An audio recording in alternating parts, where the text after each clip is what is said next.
জেলার সবচেয়ে বড় অফিসার ডিএম ইধিকা কুমারীর মা পুরনো ছেঁড়া কিন্তু পরিষ্কার কাপড় পরে ক্লান্ত পায়ে একটি অত্যন্ত বিলাসবহুল এবং নামকরা জুয়েলারি দোকানে প্রবেশ করেন। তার পোশাক ও চলাফেরা দেখে কেউই আন্দাজ করতে পারেনি যে তিনি এই জেলার ডিএমের মা।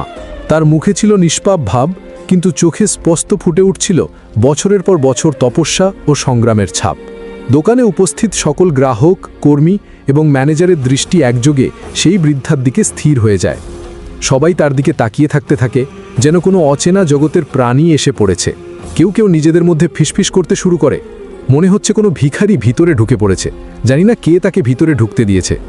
বৃদ্ধা এসব অনুভব করছিলেন, কিন্তু তা উপেক্ষা করে এগিয়ে যান।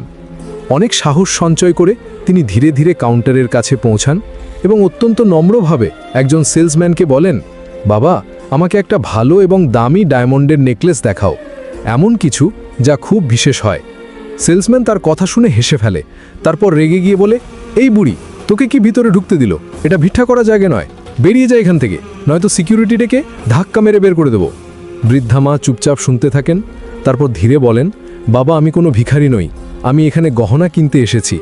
তোমাদের দোকানের মান সম্পর্কে অনেক কিছু শুনেছি, আর আমার কাছে এত টাকা আছে যে আমি নেকলেস কিনতে পারি। শুধু আমার কাপড় দেখে আমাকে বিচার করো না। এই সময় আরেকজন কর্মী মাঝখানে লাফিয়ে পড়ে এবং চিৎকার করে বলে, চল, এখান থেকে বেরিয়ে যা, নয়তো এমন মারবো যে হাঁটার ক্ষমতা থাকবে না।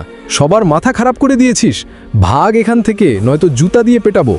বৃদ্ধা মহিলা তখনও শান্ত ছিলেন, তার চোখ এখন লজ্জা নয়, বরং বেদনা নেমে এসেছিল। তবু তিনি দৃঢ়তার সঙ্গে বলেন, বাবা, আমার অবস্থা দেখে তোমার ভুল বোঝাবুঝি হতে পারে, কিন্তু আমি সত্যি বলছি, আমি একজনের মা এবং আমি নেকলেস কিনতেই এসেছি। দোকানে উপস্থিত গ্রাহকরা এখন খোলাখুলি হাসতে শুরু করলেন। কেউ কেউ ফিসফিস করে বলছিলেন, এই বুড়ি পাগল হয়ে গেছে, নিজেকে কি মনে করে, ডায়মন্ড নেকলেস কিনবে, বোধহয় এর মাথা খারাপ। এই সময় একজন কর্মী তাড়াতাড়ি ভিতরে ছুটে গিয়ে দোকানের মালিককে ডেকে আনে। মালিক এসেই রেগে ফেটে পড়েন, এটা কোন ভিখারি ঢুকে পড়েছে? কে একে এখানে ঢুকতে দিল? বের করো একে, কি তামাশা বানিয়ে এসেছে?